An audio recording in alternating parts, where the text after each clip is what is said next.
Now, young man, Hello. You all right? how are you? Yeah, Yeah, I'm okay, thank you. different dynamics tonight here. Yes. So Alex is off doing southern things rather than northern things. So it's just me and you tonight. Yeah. Thankfully, you don't have your glasses on. Why is that? Might look a bit. Well, no, you got the facial on. So if I might cough, he has a question. Do I leave it on or do I take it off? Don't let it get too long. Have everybody got to answer that? Yeah, I don't know. On or off? I think it's coming off tonight. I think the whole lot's just going to get the old standard blasted off. Get it off. Get it off. Hugh's been in court today. Just thought I'd look, smart for you gentlemen, make the effort. So who was first to say hello tonight? Oh, look, 701, 701, 701. Everybody, jeez. Yeah, they're fighting for it, weren't they? Terry Ashley, lovely Terry. I haven't spoken to Terry for a little bit. That's nice that you're here, Tez. So we're going to do a lucky dip tonight, which means that was your idea, Hugh. So you explain what we're going to do. So basically, because over the last few episodes we've had questions come in and haven't had chance and time to answer them because they're a bit off subject. It's a bit of an open one tonight. So if anybody does have any particular questions they would like answered, we will try our very best to give an answer for you. If you'd want any help with anything, if you've got any particular questions, then fire them away and we'll see what we can do. Yeah. Yeah. Why do my comments never appear from Terry Ashley? Because we'll block you because you're a scumbag. Yeah.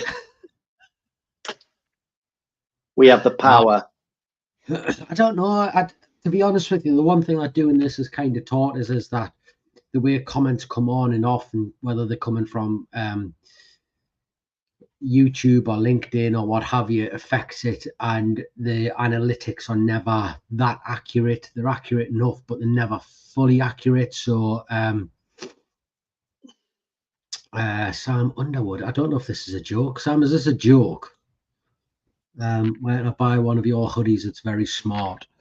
To be honest with you, steal this idea. Do people have? It's just a green hoodie. SA Embroidery do them. They're just down that way here, and they print them for us. But the amount of customers who comment and the amount of customers who you see turning their head to look at it, we just keep doing it. I'll send you one in the post for free, Sam. Ping us your send us a DM with your address on. There was only one spare size, so nobody else asked. Have you ever thought about putting your names on them as well? Like Sean? Yeah. Yeah, I probably should do that. Because we do that.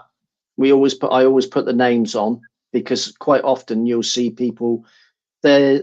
Again, might help people. You introduce yourself the first time. I'm Hugh. I'm from Guardian Pest Control. Pleased to meet you. And then the next time you go, they go, "Hi, Ratman." And they know, Ratman. And they're a bit embarrassed because they've forgotten. But if they've got the name, a bit like your guys that turn their head and go, "Oh yeah, Killline," you can always see them go, "Oh, hello, Hugh," because it's. I think this rolls in nice into the first question, Hugh, which is the first topic that someone wanted to discuss, which is, Hugh. It was, how can we market our business for first starters? Any marketing tips and business tips? Here's my first tip for you. Take from it what you want. Might be a load of shit, might work for you, I don't know. I'm quite big on the personal uniform, and this is the story I tell my lads so that they understand what my thought processes are. You sign write your van for the purpose of what?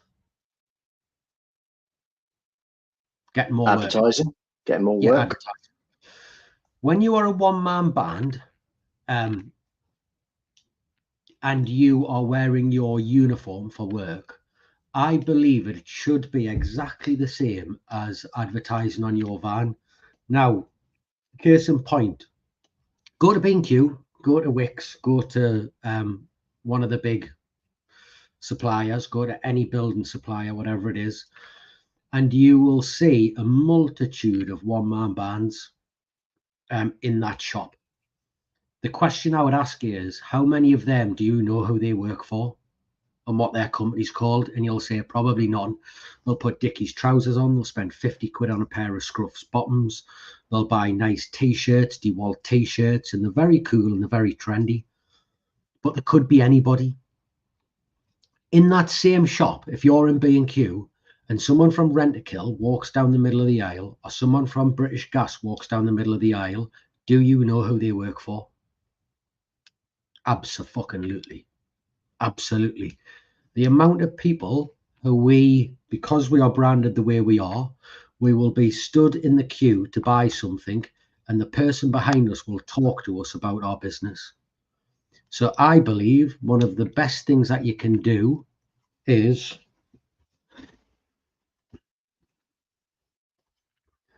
brand yourself. Brand yourself in such a way that you would be branding your van so that people can see who you are, they know who you are, and they know what you do. That would be that's one of my big things. I know a lot of people don't like it to be over the top, etc., etc.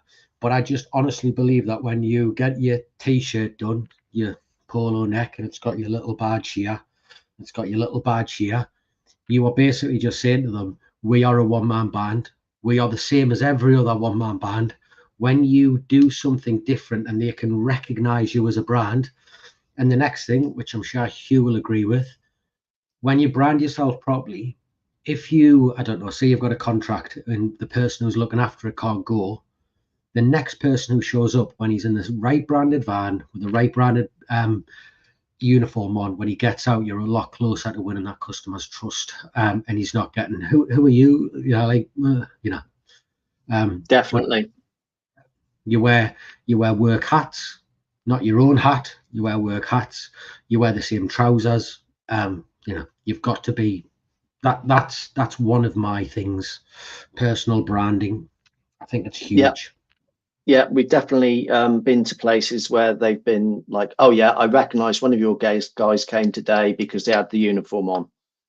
And I think not only that, just wearing a uniform, for me, it gives you I wouldn't say a shield, but it gives you a bit of you can hide behind, this is going to sound a bit, you can hide behind that uniform. You know, you're not necessarily Hugh, you're Hugh from Guardian, and you can hide behind that uniform and use that persona to be a little bit more confident, perhaps. Yeah. Do you know, Dale, who works for me, he's very good, but and I know he won't mind us telling you this, what he struggles with is possibly being too nice. Maybe he's not being, I don't want to say forceful enough, because there is a fine line. So I'll give you an example. The other day, went to do a rat job.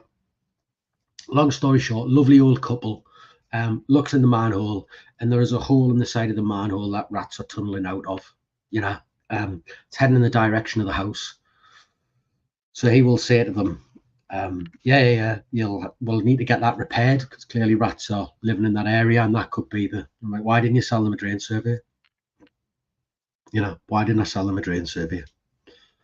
And what he said, what we got to the bottom of it was, he said, they're just lovely people. I didn't want them to overpay. So what I told them to fix that, and if the problem continues, then we should maybe look at a drain survey. Which sounds like good advice, but here's the issue. If they get rats again, because it is a drain problem, and it isn't just the manhole, then they may never ring you again. Do you know what I mean? Because they don't remember that. So when you are going to a job, when you talk about confidence, you can hide behind your uniform, but you've got to use it positively in order to give them the correct solution. So when people are looking for work, you've got to look at the work that you already have. I was once told by someone who was in marketing that people are terrible at marketing to their own customers. You know, fucking true, isn't it? It's true. Well, yeah.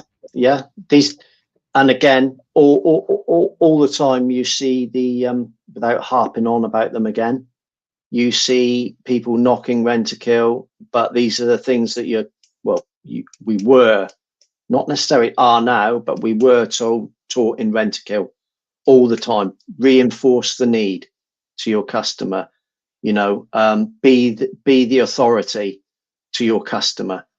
That is be the authority. Yeah, you don't have to forcibly tell them what to do, Yeah. but you do have to recommend certain things. They don't take it. Obviously, there is a knack to doing it. They don't have to, they don't have to take what you necessarily take any notice of what you say. But like Neil says, giving advice is offering a solution that the client is not aware of. If you don't give the advice, you've missed an opportunity for the customer as well as yourself. Exactly. No. You're not doing what they are paying you to do. And always there was a big thing again in your report, but you'd see it with lots of technicians. No signs of any pest activity today, no recommendations. No signs. In fact, originally it was a tick box scenario, no pests, no recommendations, sign. And then over a period of time, people, Rentokil saw that people were like, oh, I don't, tick, tick, tick, sign, no problem. Tick, tick, tick, sign, no problem. And they took the tick boxes away, so you actually had to write something. And again, there's no problems found today. That's all some people would write. Not today I've carried out a complete inspection of the premises and I have changed baits or whatever, so that should any rat activity occur, then fresh bait is available. Okay, you can make it up as you go along, but it's telling them what you've done, why you've done it, and what's the consequences of not doing it. Exactly. So I think this is the thing, isn't it? About you've missed an opportunity for the customer as well as yourself. And this was how I explained it. I said, why were you there? Why were you there? What do they want? Do they not want to spend 300 quid on a drain survey, or do they not want a reoccurring rat problem within their address? So like they don't want a rat problem. We call it the my house principle. What would you do if it was your house? To which he said, yeah, but we have the cameras and all that. It's not going to cost me to do it. That isn't the question. The question is, what would you do on your own house? And the answer was, well, I seen those rats in the drain, so what I did in a drain survey. So why are you not telling them? Why would you not say to someone, if this was my house, the first thing that I would do is I would get a drain survey done, because that's exactly what you would do, isn't it? Like, yeah, that's because it's important, isn't it? And that's going back to the actual question: how can I increase business as a new starter? Yeah. Give the recommendations. Don't only just give the recommendations. Say, oh, there's a hole underneath the door. Oh, so what? There's a hole underneath the door. There's a hole underneath the door that a rat could get through. If you would like this problem solved or sorted, we can do that for you. at a cost of da-di-da-di-da-di-da. Yeah. That's how you can upsell. You go to it. Most of the people who are probably asking this question are probably new in business and are probably looking at domestic jobs. Do not, under any circumstances, be scared to ask the customer about the next door neighbours. And this is how we do it. What are your next door neighbours like? Are they're great, both sides? Have they had a problem? I don't know. Why not? Because I don't want to tell them. Rats, mice, cockroaches, whatever it is, they do not respect the curtilage of the dwelling, and the chances are that they've got them as well as you. All right. If you want a long-term solution, it's probably best we go and knock on their doors and ask them, have you got a rat problem? And 9 times out of 10, it's like there's a massive weight off the shoulders. They go, yeah, we've had it for 3 years. Oh, well, they've picked it up now. If we give them rats? Probably, yeah. Yeah, happens all the time. All the time. You've got to not leave money in a job. Do you know what I mean? Like, because that's what you're there for, isn't it? You're there to be a professional. Yeah. So going back to your branding, which is the first setup when you're setting up a business. Yeah. The other thing, of course, is exactly what you said about your guys in B&Q. There's no point in having, you got your Dickies trousers on, you got your Snickers top on, one's black, one's white, one's yellow, one's pink, one's green. Your van happens to be a silver color outside, and then you give them some paperwork, with a folder. The other important thing, of course, is to try to get that brand logo, the whole brand uniform across it. So when somebody sees those, whether it's your colors or your logo, when they see that color or the logo, they are instantly, look at the color of that. Look at Pimlico Plumbers. When they go past with their blue, red and white van. Don't even need to see the writing. Yeah. There they go. So, and that's the same for everything, your paperwork, your tops, your shirt, everything, your van. The other thing, of course, is your website. So if you can afford to get it set up in the first place, get everything right from the get-go, if you can. Yeah. I mean, I was lucky. I'll tell you how strong brand is, and this is literally just off our clothing.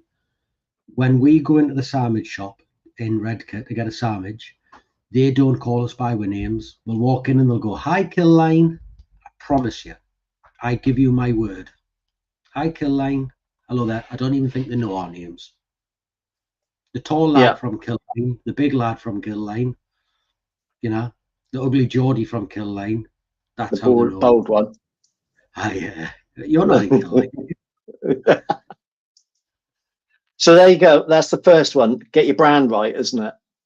Yeah. Yeah. And what do you think of this? I say, do not skimp money on your brand. It is one of the most important things you'll ever do. If it's going to cost you a couple £100 to get a strong brand made up, that's clean and tidy, get it done. Do not skimp on your branding. It was different for me because I started, because I had to start and did it on a shoestring. But yeah, if I was, hopping out of one job now and making an active move to starting on my own, a lot of the money that I would spend, and again, that's been bandied around a bit. What do you spend money on? Don't worry about buying all your equipment. You can always get that. But you've got to get that first initial boom out there. So yeah, I would spend the money on that, on that brand and that marketing. That brand has to go with you for the rest of your days, doesn't it? You can improve it, but I want to reprint everything and it's just, you're wasting money on you. I mean, look at the companies that have rebranded, and there aren't. Personally, I don't think they've been that successful. I think of Admiral Insurance. Now they've changed it to a Lady Admiral, but you still actually, when you think of Admiral Insurance, you still remember. Say again. Admiral, isn't it? Yeah. I can't think of a why would you have a lady admiral? As soon as I think Admiral Insurance, I remember the old logo with the guy with the tricorn hat on. Tell us go Admiral Insurance. Yeah. So they must have spent millions to rebrand, and you still got the same image in your head. So that it's important that first image really. Although Rentokil have gone through a few rebrands in their time. Have they? Yeah, used to have the little Rentokil Guardian knight as their logo.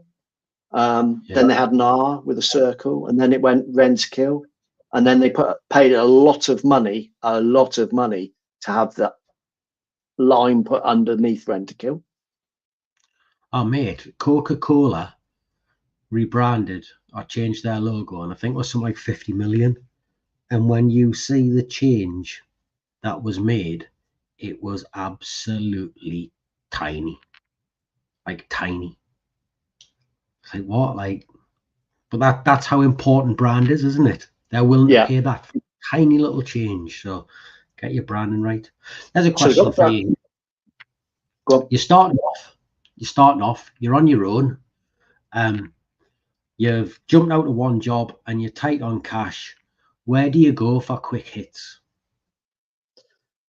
What, for money? Quick jobs. Quick income. Yeah, quick income. So I used to have a friend. The first thing he would do if he was going to travel somewhere, even if he was going to quote for a bird job or something, say he was going to go to a seaside area, he would load up with fly killer tubes and he'd go and quote for the job. And then he'd think to himself, I've got to make the money back now on the petrol that I put in my vehicle. So he'd pick up his fly killer tubes and he'd walk down the high street and he'd go in every butcher's and takeaway and say, that fly killer up there could do with a clean. Oh, could it? Yeah, I can do that for 25 quid. Would you like me to do that for you? Yeah, okay. 25 quid. Yeah. Get up, clean the fly killer, 25 quid, stick a label on it, your label. Make a note of it, 12 months' time, that needs another service. That's one way to get your name out there. Right. And then that label stuck on it. Easy. Let's think. Easy hits. Don't know. That's not an easy hit because the rest, when you're cold calling, that's a hard hit. That's hard lines, isn't it? That fast cash that you often need. Where do you go? How do you get it? I would not worry at all about ringing up the local pest controllers and saying, if there's anything you don't want to do, anything you can't do, like, we won't step on your toes. We're not going to be an arsehole with you. We'll want to get on, but we just need some work. And 9 out of 10 of them are going to go, yeah, no bother, I'll keep you in mind. They'll not even save your telephone number. But there's every chance that one of them will go, oh, yeah, give him a ring. Give him a ring because he's just run off his feet and he needs somewhere to put it. I would much rather do that than work for Able, personally. Yeah, this is the next thing, isn't it? Able and what's the other one? Well, it was ERG, wasn't it? But they've gone belly, haven't they? But they will reincarnate somehow. We did 3 or 4 jobs for Able back at the beginning, and it was just like it was just a non-stop. Why would you perpetuate their work when it could be okay? You're going to take a hit to begin with. You know, you might not get that work, but I know some people say, well, it's a chance to get your card out there and everything. But if people in an area decide that they're not going to have Able in their area and they're not going to be the one that does it, you will get that work eventually. You just got to ride it out. Yeah. So I wouldn't. Yeah. I don't. Have you had any success with like putting your flyer up and all that sort of stuff? Have you? We've done that. We've done. So we do parish notice boards. I've done that in the past. You know, you're driving around and you see one, you have one already made up, obviously, laminate it, make a little advert up and laminate it, driving around the back roads or wherever in the villages, and you see a parish notice board. See a notice board, maybe you're servicing a factory or one of your customers. There's a notice board in the canteen. Ask your, if say you do a butcher's or a baker's, ask them if they would consider putting a flyer in with every bread delivery that they make, every sandwich delivery they make, and offer to do the same for them. You know, this, I think when you're honest in business, the people who are in business who are successful have probably started where you were. And if you do go, not so much cap in hand, but you go to someone who is successful and say, listen, I'm trying to get your business off the floor. Is there anything can you give any suggestions? Is there anyone?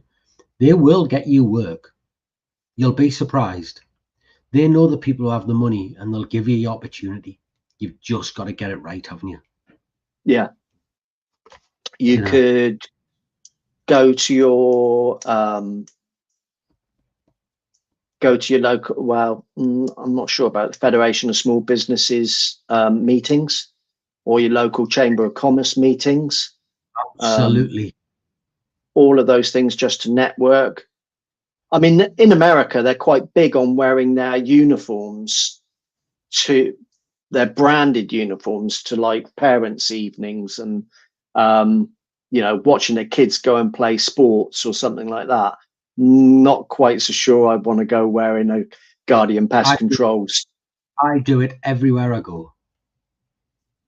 Yeah. Everywhere I believe I'm proud to have Killline, or proud of Killline what does. And I just think if people don't like it, they can do one. You know. There was another cheeky little one that somebody did, and I'm not quite sure about whether it would work or no, is go and stick your put some business cards on the pest control shelves at B&Q. Ooh. Yeah, they're gonna pick them up. But if you did it on a Saturday morning when it's busy, you know, and especially in the summer next to the wasp nest stuff, you know,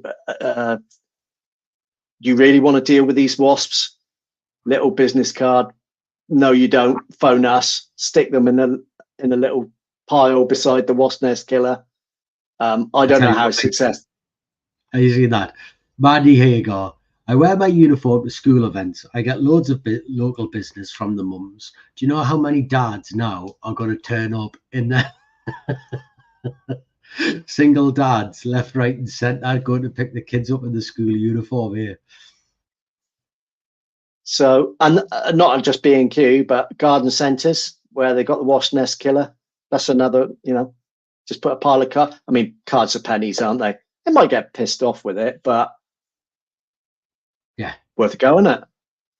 Do you know, you'd be surprised though, wouldn't you, that it's like, it's the person that should get pissed off for you, the manager who picks it up, who's tried everything on that shelf, who's got the raging up with you because you shouldn't have put it on the shelf, but then ends up ringing you, doesn't he, and goes, do you know, I've had this problem in the front of my house for the last 5 years and I can't get rid of it. And you're like, I actually got the manager from that, but it's just dogged determination, isn't it? Peter says preach magnets. Yeah, that's another one that are quite good sometimes. I know which one's going to wear Daisy. What's Daisy Dukes? What? What's Daisy Dukes? You Dukes of Hazzard, Daisy Duke. Daisy Duke, can't you remember? I know who Daisy Duke is, but what are Daisy Dukes? Cut off denim shorts, really cut off. I've got 2 pairs. I'll get them on tomorrow. I've got 2 pairs. Go well with your stilettos. I've got 3 pairs of them. Give talks wherever you can. Absolutely. Yeah. Yeah. Absolutely. That's a good one. Yeah. But that's more you know, once you're a little bit established, but because the beginning ones, when you're beginning, nobody knows to approach you to give talks. But yeah, that is a good one as well. I tell you something I would do if I'd done it again. If I was starting up, I would document my journey on social media. Nobody wants to document it. Nobody wants to turn around and say, I'm new to pest control. I'm waiting for my first job. Nobody wants to do that. I've been going 1 week. Nobody wants to write it. People will buy into that story. And when you document it and you tell them the successes that you've had and and you know, this one's went wrong, but I've resolved it through this. It's cost us a bit of money. People will absolutely buy into that. Would buy into that in the blink of an eye. People want to see you do well. They just don't want to see you do better than them. You know. So if you're below them, it's true, in it. I can't remember who said that, but it's true, yeah. So if you're below them, keep going. You know, people will give you that leg up. For definite, they'll give you that opportunity. Yeah. So have we done that one? Yeah. Now Peter's left let the cat out the bag. If you can afford a decent website, and you can afford a pay-per-click campaign, that's where you're going to build a job business up from. You're probably not going to build your contract business up from there. That comes from time served and good services and opportunities, etc. But for do you think then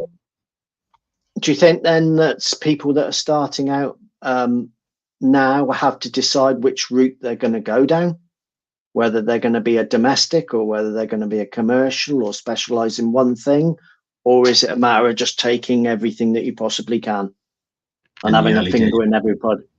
Yeah. I think in the early days, you keep the roof over your head, don't you? If someone says yes, can you say yes, and you figure out a way to do it. Yeah. I mean, I know that some people say, you know, you have to find a niche and that's what you do. But the thing is, I suppose the niche is pest control. Yeah. It doesn't have to be a niche within a niche within a niche, does it? You don't necessarily have to say, right, I do bed bugs and that's all I do, because you're going to be, well, around here, you're going to be quite limited to the amount of work you can do. Maybe if you're doing heat treatments, then that's a different story and you're traveling around the countryside. Has anybody seen Cam Patterson's comedy sketch about that man cannot be, you have to be careful when you want to be an actor. Your first role defines who you are. Oh, it's brilliant. It's absolutely brilliant. I'll see if I can find it and I'll stick it in the comments. If you watch it, you know what you say about this is, and I think there's a degree of truth in that as well. The last thing you want to do is it's all right having a niche, but you don't want to pigeonhole yourself in an issue. And this comes back to the marketing to the customers you have. I will guarantee you 1,000,000% you will get several customers at the very least who will go, oh yeah, and I had Billy out to deal with that wasp nest. And you go, am I missing something? Why have you got Billy to deal with that wasp nest? And they'll go, why do you do wasp nests? Like, you go, yeah, I do. And they'll go, oh, I thought you were just a rat man, me. We had a customer, and I'd been going there probably 25 years. Yeah. And she called in somebody else to do the moths in her house because her clothes moth problem got really bad. And that's exactly what she said. She said, well, you've always just done rats on the farm. I'm like, well, yeah. Well, you don't do moths, do you? Yeah. So, yeah, you got to tell people what you actually do as well. To tell you, 30% not. Sorry. You know, go on. It's one of the things we're not good at is like doing a quarterly newsletter and having a MailChimp thing. And I genuinely believe that would create work. You could pick four stories every quarter, so you're going to get 60 out over the year. Dealt with a bed bug infestation, dealt with a wasp nest, dealt with a contract, cleared a contract and set it up, dealt with a bird netting job. Next one, removed honeybees done a cat trapping, done a this, done a that, put some photos in. If you'd done one of them every quarter with four things in, people would read it, they'd be involved, and it will definitely pick you up from your existing customer base. We used to do a paper one basically before the internet, really. And it did go down. I must admit, I did give it up after a while because it was a lot of work posting them out. Whereas now, like you say, with MailChimp or something like that, you can just bang them straight out. So, is anybody that's watching? Because there's a few people watching. It'd be nice if anybody that's watching could give a tip to anybody that's new, because we've got some pretty there's some experienced people. Branding can cause a problem too. Having a wasp on the van or a mouse on the van, people associate your job with a picture or logo as opposed to seeing the white. Absolutely. Yeah, agreed. Yeah, definitely. Yeah. You're pushing yourself into one specific thing, aren't you? Really, you see, and you see so many people with the same wasp, the same logo, and it's just like, oh. The same with using the templates on what's that big Vistaprint. All right. The red card with the mouse, the rat, and the wasp or something, and every Vistaprint card for Pest Control is exactly the same. You know, go to your local, if you're going to do business cards, go to your local printer, come up with something that's a little bit original. Don't go to Vistaprint. Yeah.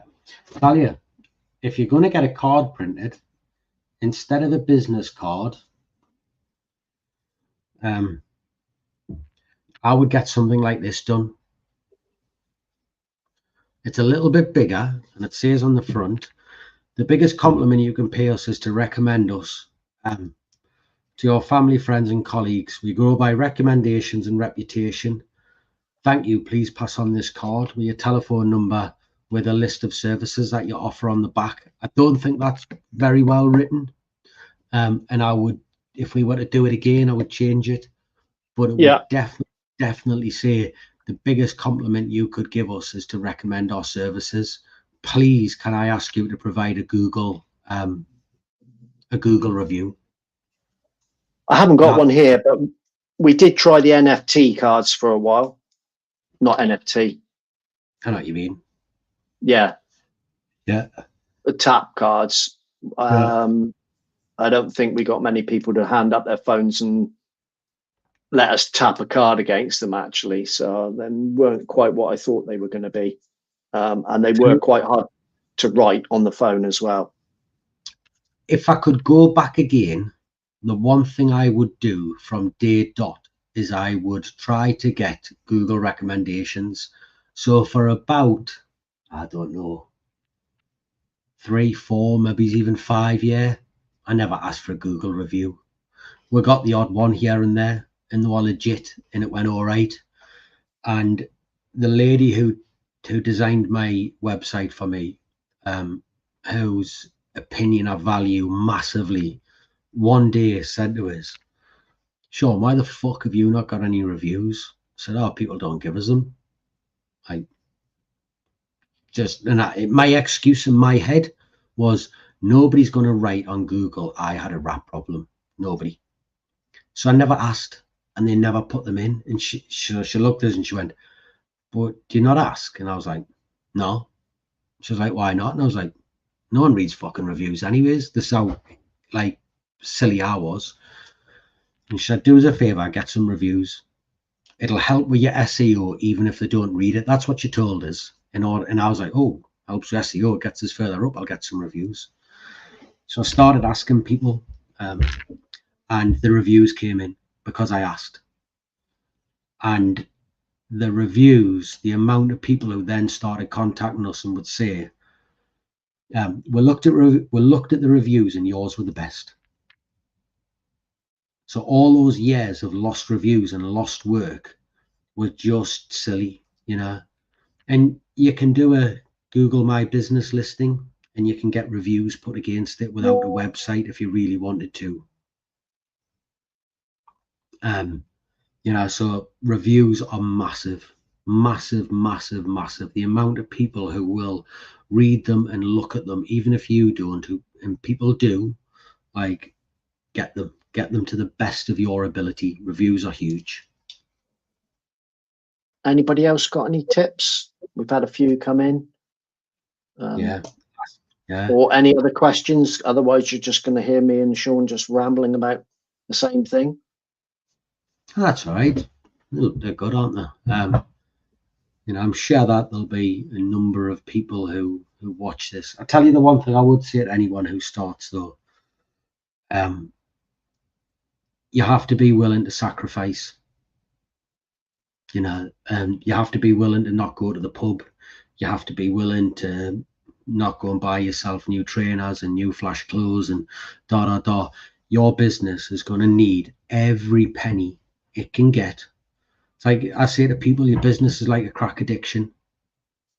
You know, it starts off small and it grows, but as it grows, the bigger it gets, the more it needs, and you've just got to keep feeding it. So if you're going into it thinking it's going to be like a Monday to Friday 9 to 5, you'll get your wages and then you'll invest a little bit extra. That isn't going to, in my opinion, you'll be very lucky if that happens. You've usually got to stay and tight, don't you? Do you think that business cards are a thing of the past? Because I don't. Business cards. You know, you see a lot of people saying, "Oh, I don't give a business card out." Tell you why. For the cost of them. Yeah, but I tell you why. We use. Yeah. Let me have a look. Yeah. This app at the bottom, Blink. Yeah, I got. Yeah. Now people can scan that, and it will bring up all my contact details, and they can save it. But not only does it bring up the contact details, if people save it via that, when my name comes up in their list, my photo will be attached to that contact. So you can put your logo in there. So any contract customers or repeat customers, if you get them to do that, then every time they ring you, every time they see you, you reinforce that logo, that brand into them. And we, especially with the bigger customers, when people ask you for a business card, we'll turn around and say, we try to be paperless, because straight away you're ticking a box for them. You know, we're not cutting down trees. You got it there as well. Yeah. I've never used it, but it's there. But try it. BLINQ, Blink, red one with a thing in. Yeah. So this, I love this from Rupert. Create a text with a link taken straight to the Google reviews. Any customers that mentions they found me on Google, ask if they mind and send it. It makes it easier for them. Two things. The easier you make it for them, the more likely you are to get a Google review. They just have, if they've opened that text message and that link's in front of them, there's every chance they'll hit it and write your review. If they've got to find you, there's every chance that they won't. Make it as easy as possible for them. Like really, really make it as easy as possible for them to give you a review. If I had one other quick bit of for somebody starting off, see if you can hunt out the BPCA Dr. Poppy Wild on the BPCA website, giving her talk about the Uberification of pest control. I've actually asked her to come on the podcast, but I haven't got a reply yet. And basically what she says is just to make the whole booking process and everything about it as simple as you possibly can, because people don't want to think. You know, that if you can make it easy for them to book, easy for them to not wait in, everything ease. If you just think about Uber, that's another good, that's another good thing. Just make it easy. They shouldn't have to be hunting you down to get you on the end of the phone. So Peter Stewart, he's given all the proper tips away, the pay-per-click. Says, yeah, make sure your Google business profile is up to date. So that's different to your website. If you put yourself in the GMB, Google My Business, it will put you on the map. They call it the map pack. So, you know, when you search for, if you go into Google now, when you type in pest control, it will bring up a map. Within that map, there'll be a couple of pins of your closest pest controllers. That is not the websites. That is their Google My Business profile. We get lots and lots of work. People want to use someone who lives 2 streets away from them. And not only are you going to get that work, but there's less cost, less hassle running around. It is the quickest win that you will ever get. It is free, and it will produce work for you, for definite. You know, 100% it'll produce work for you.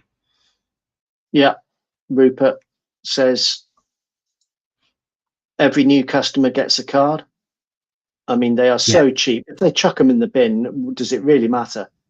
You know, you just don't give them one, give them two. Oh, there's one for you. Well, there's one for your mates. Business cards with QR codes. Yeah, that's a good one.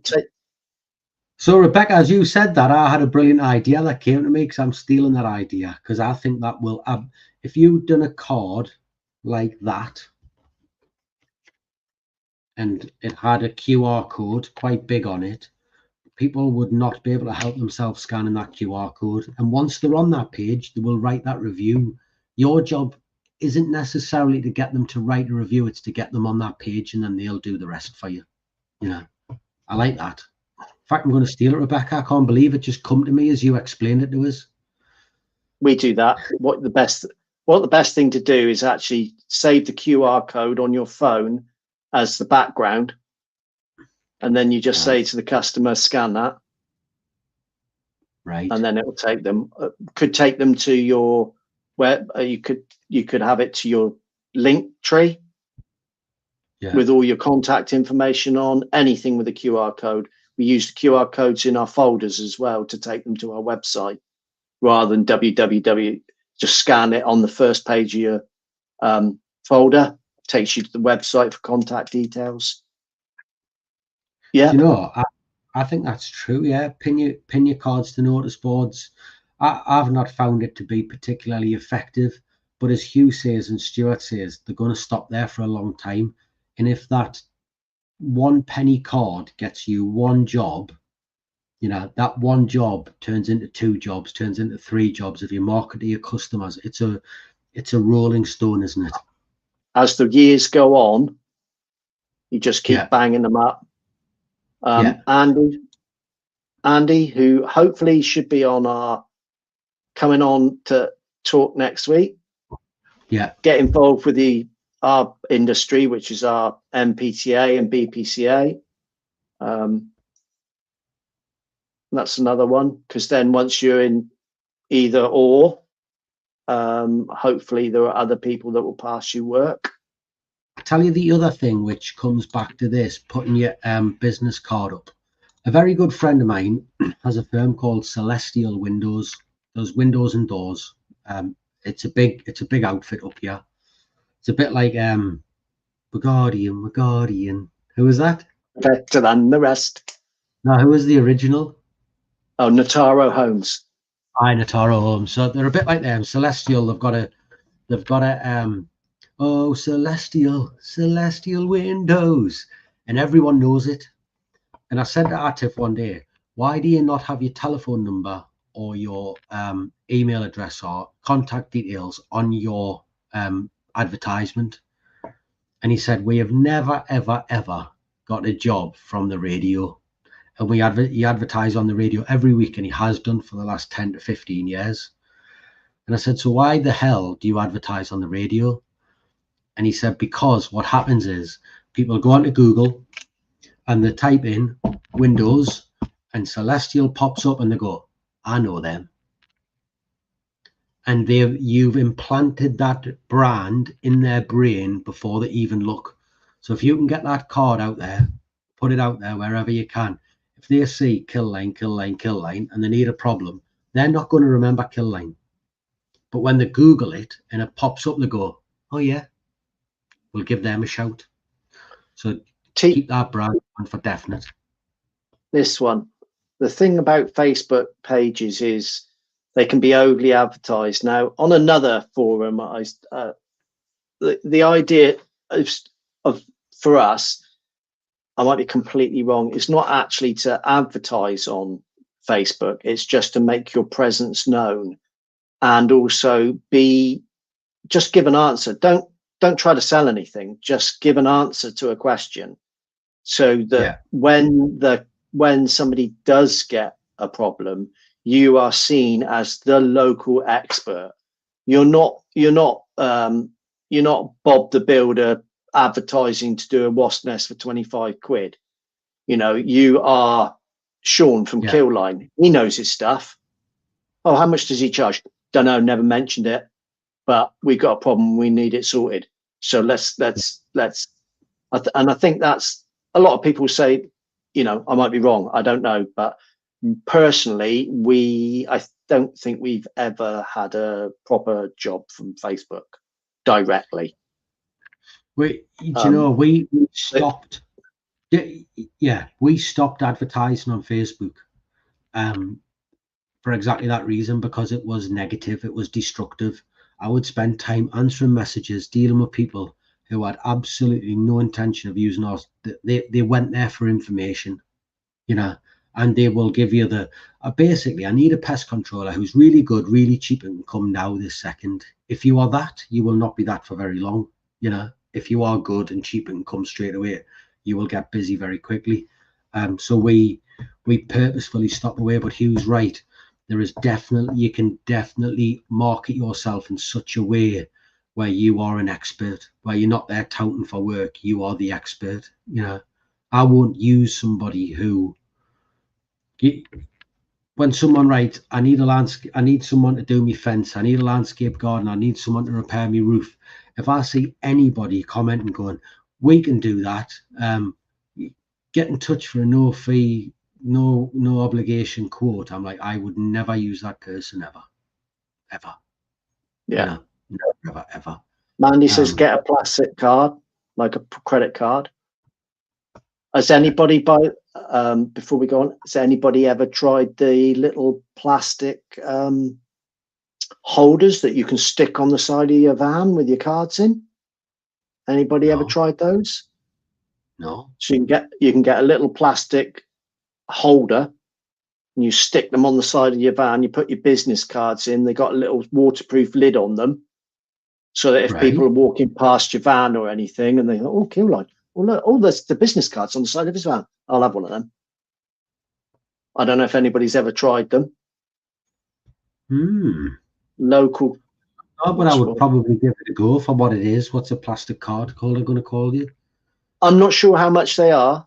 I don't know if they're magnetic or how they even stick on, but I have seen them. Yeah, that's a good one. I'll tell you the one thing I would say about this. My business card is made of plastic. Now, Hugh alluded to it earlier. Vistaprint, use your local printer. The cost difference between 1,000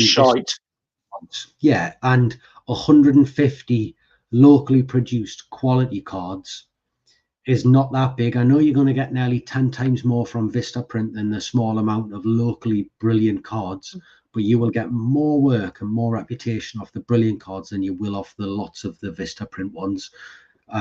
Make sure that you do it right. Do not do it cheap. Do not allow, you know, this is a great card. It cost us like 0.2 of a pence rather than 1 pence. Save up. Go without the pint. Go without the night out. Go without the pizza. Get the decent cards. You know, feed it like a crack habit. Great way to do a mail shot on the M5. Who said that? Neil. That somebody got that. There was a deadlock today for about 5 hours on the M5. All right. Just here. So yeah, you could have walked up and down. Yeah, I think Do you know the one thing I'd say about this? 10 years ago, Killjoy ran a course for new businesses with a guy helping promote your business. Brandon was the key thing. He pushed, get that name in people's head. Rebecca Carroll, it's all about planting the seed. Again, from Rebecca, when you invest, if you don't get your money back or you don't see it, don't worry in the initial. Absolutely agree. That brand for me, it's not just Kill Line, it's not just Coca-Cola. For you, it's what does that brand stand for? What are we about? That and don't get disheartened. Again, I sound like an old fart, but in years gone by, there was just Yellow Pages, and we would literally work, or I back then would work a whole season doing wasp nests just to pay for the Yellow Pages advert. Didn't make any money. It would only pay for the Yellow Pages advert, but off of the back of that, all of those wasp nests that you did over the years, because the Yellow Pages advert back then was started at £500 and then went up to £2,000 for, the size of a bloody cigarette packet. But without it, you had nothing. But if you think about it, £2,000 on an advert that was, say, that big every year. How many people now spend £2,000 a year on their website? Because we don't. So really, now we do have, you have an opportunity with websites to invest in advertising. Just because you've got your website, that's 5 years gone by, got the same website, done anything with it? No. Well, I need to. You do. You need to update it. You need to keep it rolling on. Yeah, don't just think, well, I've spent that money now, I don't need to spend anymore. So this is one thing that you have to be careful of. Facebook ads spams audiences that you didn't want ask it to. His T's Pest Quest, his Google business profile was taken down due to this. Why I no longer advertise on Facebook. There are algorithms that we will never understand. And you're absolutely right. You can very quickly with Google, with Facebook, etc., when you are paying for an ad, you can very quickly find that you are paying to advertise to absolutely the wrong customer. The amount of times I've had a sponsored ad put in my face for a pest controller from 250 mile away, and I'm like, really? Like, I don't know what's went wrong there, but they've paid to put that ad in front of me, and I'm 250 mile away. They're never using me. I don't. We employ someone to do our Google ads, and we will continue to employ them. Because it is a minefield. It is a trade of its own. So be very careful before you put your money into that. Work out something. The thing is, I've got to admit, hands in the air, Facebook advertising, I haven't got a clue how to do that. Or we only just have a presence on, the local pages when somebody posts a question.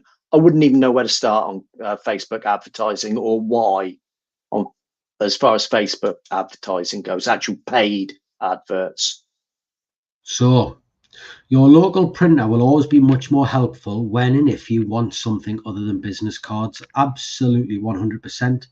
That local printer or businessman may need your services. The local printer and businessman will know the local restaurants, will know the local people, will know the local companies, and he may just pass you some work. You will never get that from Vistaprint, ever.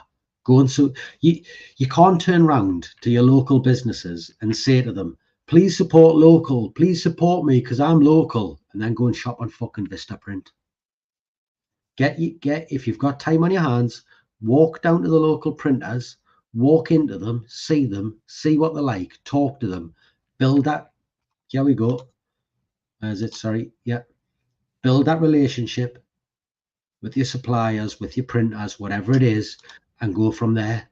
You've got to get out there. They have to know your name. They have to know who you are. Well, people, what is it they say? People buy from people. Well, I've just had a bit of a brainwave here, you know. You will hear people say often that people buy from the people who they know, like, and trust. Now, I know for a fact that there are people watching this who will know what B&I is. You heard of B&I, Hugh? Yeah. I did it for a while. And it produced for my business. It still produces for my business today. As a result of it, I still have good friends that I met through it. We don't do it for a number of reasons. It's very American. It's very backslapping. It's going to cost you about 1,200 quid for your first year, I think it is, but it should produce you that back. But not only will it do that, it will put you in touch with people who are in business, and it will give you some contacts. Would I go back and do B&I again if I started in business? Yes, absolutely, 100%. 100%.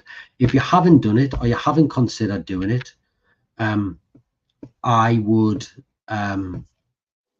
yeah, I would consider it. So we're going to go off on a tangent. Do you know what it is? I could probably get someone from B&I to come on and talk to her. Could probably get Jill to come on and talk to her about it. She'd be great. She's a very good talker. A lot of people will say it's like a cult. But the truth is, it's exactly what business is. It's true, people give business to the people who they know, like, and trust. It's just sort of, it's not a cult, but there is pressure put on you. There's no getting around it, and you've got to be a strong person to get away with it. It could easily swallow you up, and you can easily spend more time on B&I than you can on your own business if you let it go that way. But there's people who have literally, I know several people who have built multi-million-pound businesses off the back of B&I. I know them personally. You know, Chris Varney, etc., etc. I can tell you them. I can get them on to come and talk to them. Yeah. So this is the other thing. I did one B&I meeting, but having to stand up and speak made me feel the size of a fleece and never went back. It absolutely improves your public speaking. The downside to it is you're going to get dragged into shit. You know, you have to. You get people who just love it that much that it becomes a competition who's best at this. And I promise you, they put more time into B&I than they do in their own business, and it becomes destructive. But if you can go there and keep yourself away from it, you will make money, and you will make contacts, and you will make friends. It's not for me anymore, but it definitely produced goods for Peter Stewart. Got another simple one that people that have just started can try if they want to. Everybody's got a printer, or most people in business have got a printer of some sort. If you've got other contacts like a builder, a plumber, an electrician, why not ask them and make up a sheet, an A4 sheet with your number on it, with your little advert, their little advert on it, for the other 4 or 5 different tradesmen that you work with.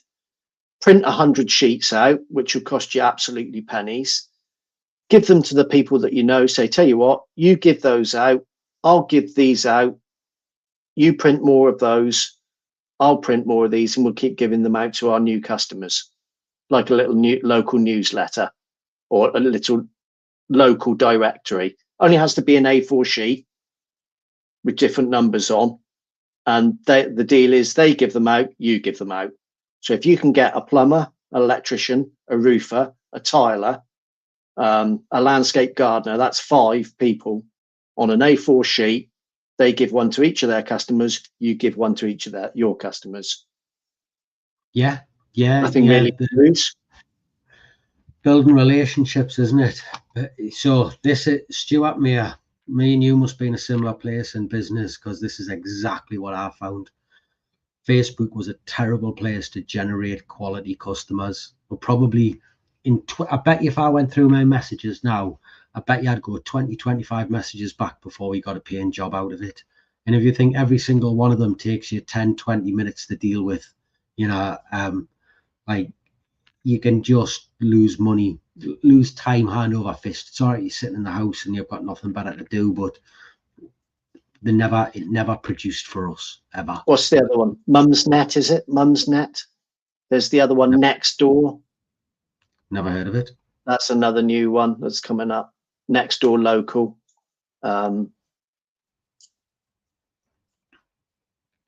Bark. No. That's another tip for, because I see it pop up quite a bit on the various forums.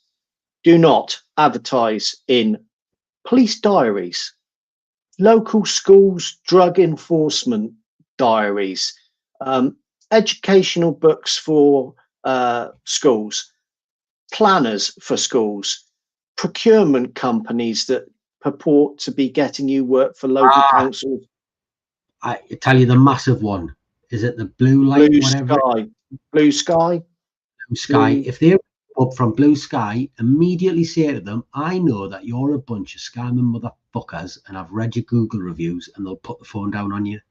Blue Sky will ring you up and say, we are looking for someone to take work on in this area. All we do is we work with schools, blah, blah, blah. It is an prisons, absolute, police. it's a scam. Yeah, it's a scam.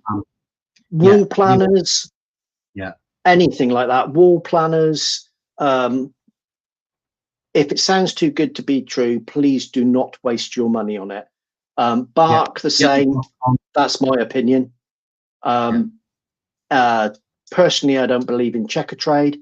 There are, there are just so many. Just be very wary of anything that sounds too good to be true. Do not put your money out. To be fair, I know somebody who built a massive business off the back of bark and checker trade. Massive.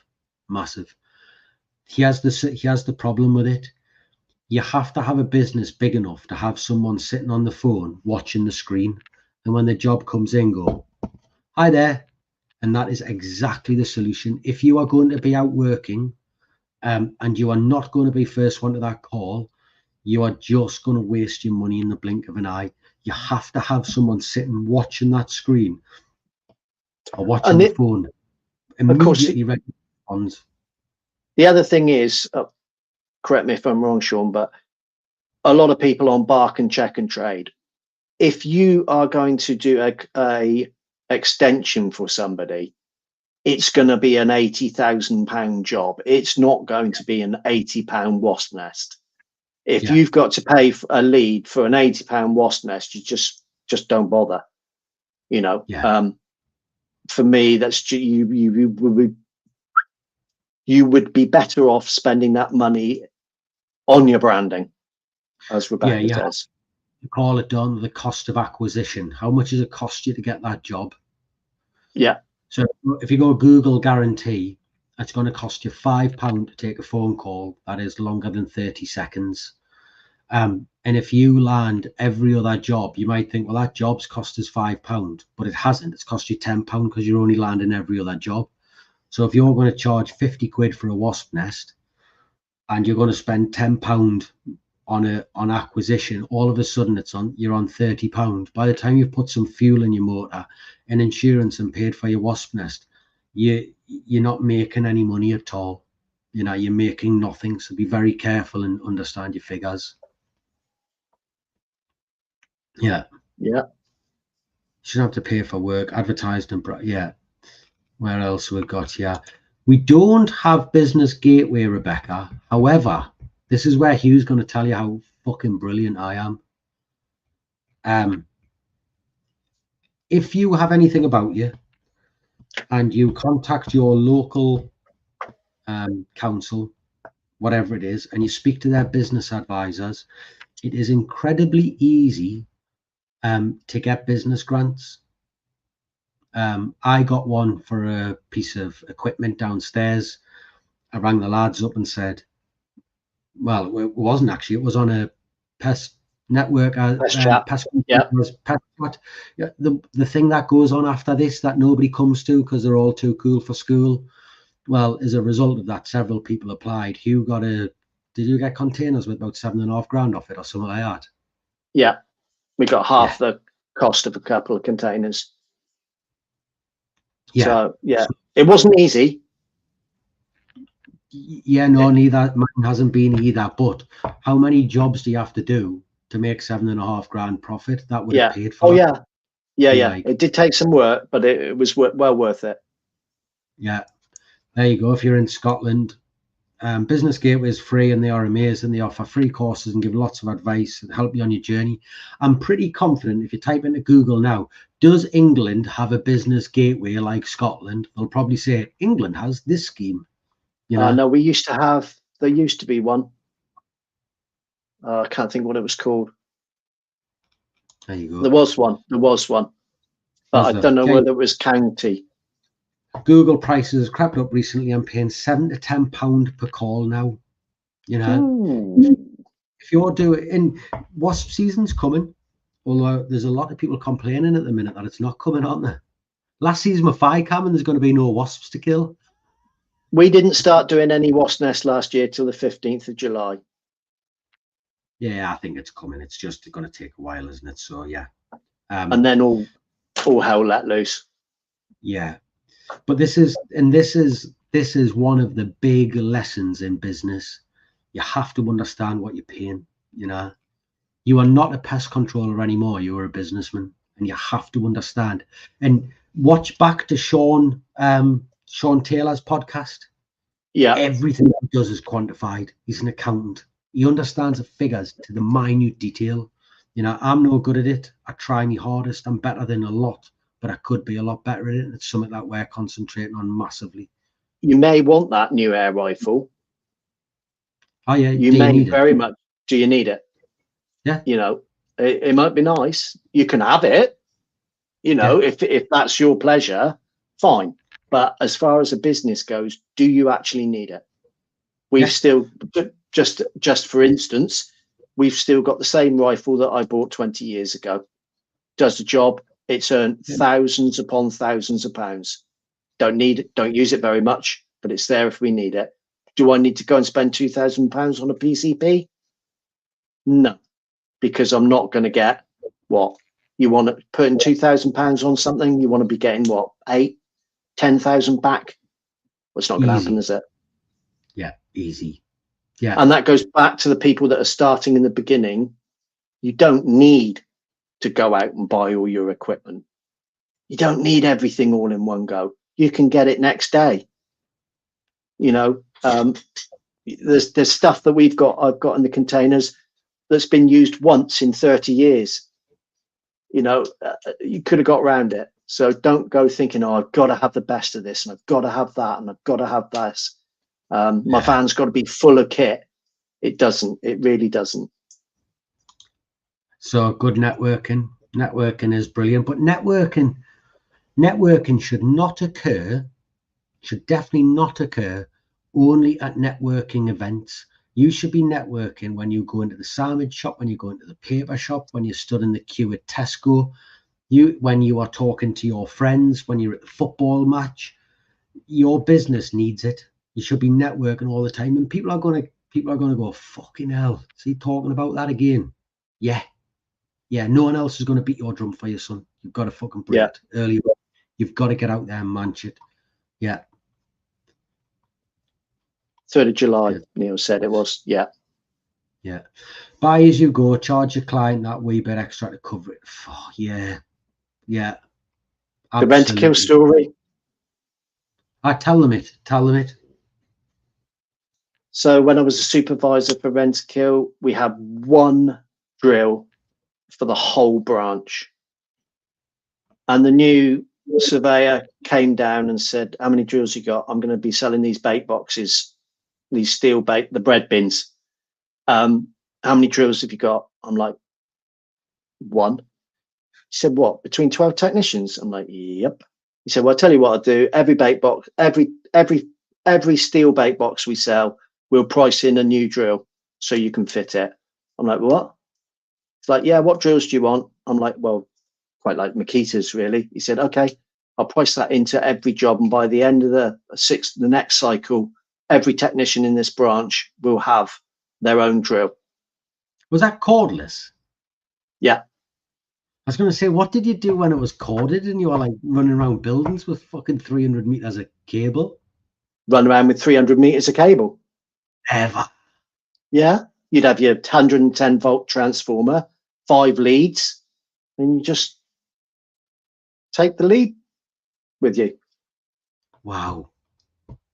Sorry, You'd have go on. I can remember having a lead up the side of a church because you cable tie it on all the way up through. So yeah, but and by the end of that 6 weeks, every technician had a cordless drill. But it is possible. Oh, go on. Yeah, it is possible. You might not need to spend, you might not need to charge your customer for a new Milwaukee drill just to fit a bait box. That's a little bit extreme. But don't be frightened to charge them a little bit more for that next piece of equipment. But when you first start out, you think to yourself, oh yeah, I'm going to make this much, I'm going to make a wage. And then you almost buy the tools that you need out of your wage, because that's what you're used to as an employee. You think to yourself, oh, well, I want a new drill for the house. So you go buy it, etc., etc. But the truth is, your business should be able to buy that drill. So if you haven't priced in the equipment that you are going to need to run your business in your pricing structure, then your pricing structure is probably wrong. Because if you are buying stuff for your business, then you are rapidly becoming a charity, not for-profit organization. So make sure you get your price right. Fail to invest is an investment to fail. Yeah, I agree. Stuart Mayer's off. Thank you very much for coming. Some brilliant points tonight, Stuart. So really appreciate that. To be fair, we're flying. We've probably got another 10 minutes. We were going to do two subjects, but we just went crazy on one, haven't we? Yeah. There we go. 3rd of July last year. What was it? July till November. So get ready, folks. They're coming. Yeah, you're going to get busy. That's another one that's quite true. Yeah. With Amazon, other suppliers, you can get everything next day. Yeah. There we go. Yeah. I don't think there's anything much we haven't covered there, do you? I think that's a good start. And I hope that at some point someone watching this will take, if the however many people on tonight have commented, and one person who starts up in business watches this and takes things in and goes, yeah, got it. Yeah, I need to sort my pricing out. I need to think about this. I started to Google my business profile and it put a couple of jobs in my pocket, which give us the 200 quid to buy the drill I needed to get it starts the stone rolling. Then good. It's not that's the thing as well, is that it's not about the 1 or 2 jobs you'd get. It's that rolling effect. It's like you've got a letting agent or something like that. They might not give you a job a week, but if they gave you 1 job a month, and then another one gives you another job a month, and then someone else gives you another job a month. It's all about that whole rolling effect. So, Fish for London, everybody is saying that. I've had several people on the phone today saying flying insects are struggling. Yeah. Let's see. I think they're going to come. This time last year, Rodney. Yeah, for sure. Yeah. Has anyone got any more questions or anything they want to add? We're going to wrap it up. We're going to try and keep them a little more concise, aren't we? And this is the bit where I'm trying to get extra bits in, so please don't, because I can't help myself and it goes on for another 40 minutes. So I think it's a pretty easy hit for someone, that, isn't it? What's that? Sorry. I said I think that's a pretty easy hit for someone. Hour 20 minutes. I think they'll help. Yes. Yeah. Any longer, we're gonna. Alan Johnston, I've been making notes all the way through tonight's podcast. Well, Alan, do us a favour. give it a month, and then on one of the future podcasts, let me know what you think. Let you know if you think that the points have been made. But Alan, do me one massive thing before we go. If you have not done Google My Business, please make it your #1 priority to do Google My Business. Go figure it out. It's going to cost you nothing. It'll put you on the map pack, and it'll start building that online presence. Do it. Do it. We don't normally say who we've got coming up, but we've got some interesting people coming up. Shall we? Or wait and see for a surprise? Surprise. I can tell you who's not coming on. Yeah, so can I. Yeah, I can tell you who's not coming on. Now, go on, tell them who it is, and we'll tell them the. I won't tell them we got the number. We've got Andy and hopefully Gabe as well from Coast to Coast from America, about a very special subject over there. We've got Matt from Safety Screens to talk about all things screens and strip curtain doors. We've got Billy McPherson to come along and talk about his journey in pest control. And we'll leave it at that, and the rest will be surprises. Oh, I thought you were going to give them the big one. Well, agricultural people. We hopefully have Red Tractor coming on. They've agreed to come on and have a chat. Because they're not scared. Because they're not scared, unlike some. Because they're going on a bit, they're not scared. They don't mind saying the truth. Yeah. Yeah. They're going to step up and be counted, which I think is, and all fairness to all of the guests that we've had, they really have stepped up and been counted and been prepared to, I wouldn't say put in the firing line because that's a little bit strong. But they've certainly, should we say, stood by their convictions. And, I think that's the case. Unlike some who shall remain nameless for now.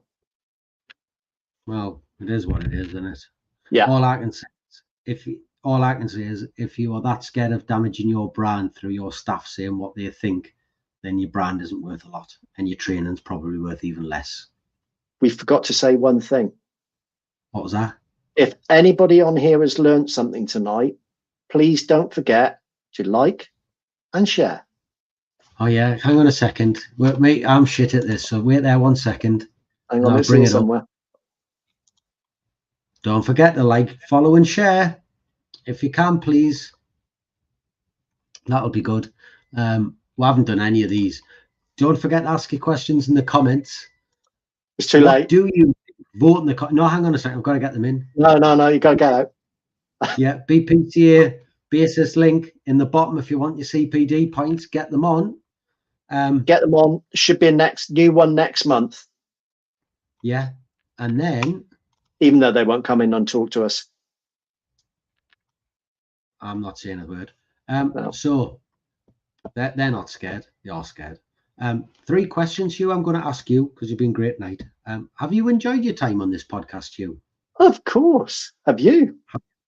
Yeah, I don't know why anyone would be scared. Don't know why we haven't done it before. I know, yeah. Give us a shameless plug for yourself or for anything. We're Guardian, we're better than the... No, sorry. No, I don't. I can't shamelessly plug anything, to be honest. Of course you can. Go on. What does Guardian do well? What do we do well?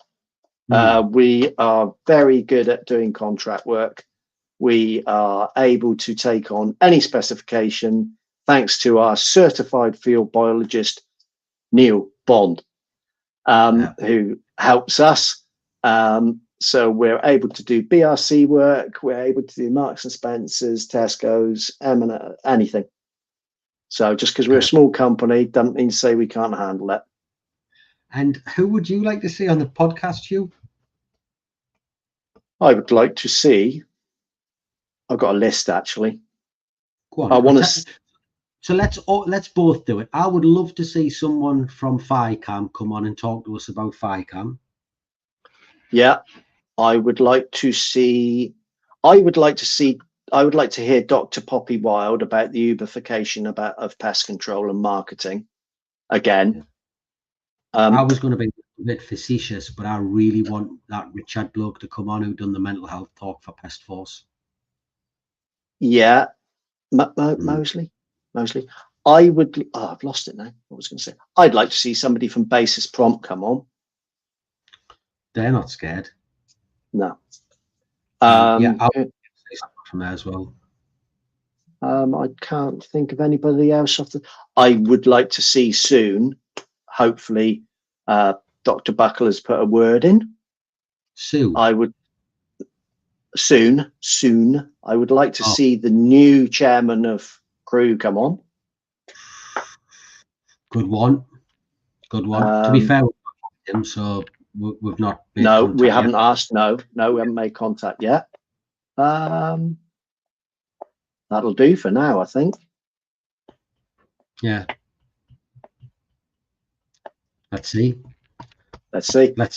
Right. Thank you very much. Thanks, everyone. Yeah. Everyone for listening. God bless. Bye-bye. Run it. Stand by for not very. Wait there. I'm going to do it. Go on. Thank you for listening to the Beauties and Beasties podcast.